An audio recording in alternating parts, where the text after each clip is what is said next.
জানান দিতে চাই, যারা এই হত্যাকাণ্ড ঘটিয়েছে তাদের বহিষ্কৃত নয়, তাদের সর্বোচ্চ শাস্তি ফাঁসি হওয়া দরকার।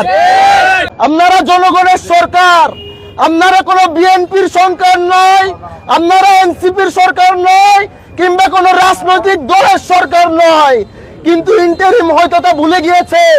বাংলাদেশের সবচেয়ে বড় রাজনৈতিক দলে কিভাবে এরকম নৃশংস খুনি এবং কি অমানবিক যে লোকগুলো তাকে চোর ডাকাত কিভাবে আপনাদের দলে সম্পৃক্ত হয়, আপনাদের নেতার কাছে আপনারা প্রশ্ন রাখবেন। নিউজ ফেসবুক সোশ্যাল মিডিয়াতে আমরাই প্রচার করেছি।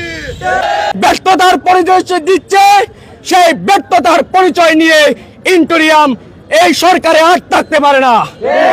গুটি কয়েক উপদেষ্টা নিয়ে একটি দেশ চলতে পারে না, একটি রাষ্ট্র চলতে পারে না।